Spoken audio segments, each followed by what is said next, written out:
খবরদার খালা, আর তোমার গায়ে একটু হাত তুলবো না। ফিরাজ তুমি যাও না এখনো? যাইতে তো চাইছিলাম, তা আপনারা যা শুরু করছেন যাই কেমনে? তোমরা আর একবার হাতে না পড়ে হাত তুললে তোমাদের খবর আছে। ওর বাপে আমার কাছে জমিন বেচা গেছে, এখনো সই দিতেছে না। ফাতেমার বাবা যদি জমি বিক্রি করে থাকে তাহলে তখন কেন ফাতেমার বাবার কাছে সই নিলেন না? সব মিথ্যা কথা। চাচা আবার কাছে কোনো জমি বিক্রি করে নাই। তুই বেশি জানো? সত্যি এমনি বোঝা যায়, জানা লাগে। ফাতেমা চল আমার সাথে। নিয়ে যাবি মানে? খালা আমি ফাতেমারে বিয়ে করবো। আমি তোমার কাছে আমার ভাতিজিরে বিয়ে দেবো না। আমার বোনরে আমি মিরাজ ভাইয়ের লোকে বিয়া দিব। দেখি আমারে কি আটকায়। নাজলা তুই কিন্তু বেশি মারামারি করতেছ।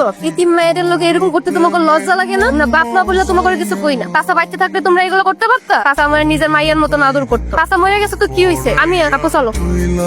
এত বড় সাহস, আমার মাইয়া হয়ে আমার উপরে কথা কয়। আমারই অবাগিনী বোনটাকে আমি তোমার হাতে তুলে দিলাম, আর আমার এই তিন ভাই বোন গুলোরও তুমি একবারে কষ্ট দিও না। ওরা ছোট মানুষ, ওরা কি কাম করবো? কেন গরু লোকে গাছ কেটে আনবো, শিখবো, নাইলে আমার বাড়িতে কোনো খাওয়ান নেই। আমি তুলে দিলে হইব না মা? কেন তুমি কাটবা কেন? ওরা কাটবো, আমি লগে বেঁচে কোনো জায়গা নেই। তুমি যা রান্না করতে যাও, রান্না করো। মা তোমরা তো মইরা গেছো, আমাকে কেন মাইরা গেলা না? এনে খাচ্ছি আর এনে খাচ্ছি, দুজনে ঘাস কাটতে নিয়ে আয়। গাছ কেমনে কাটে?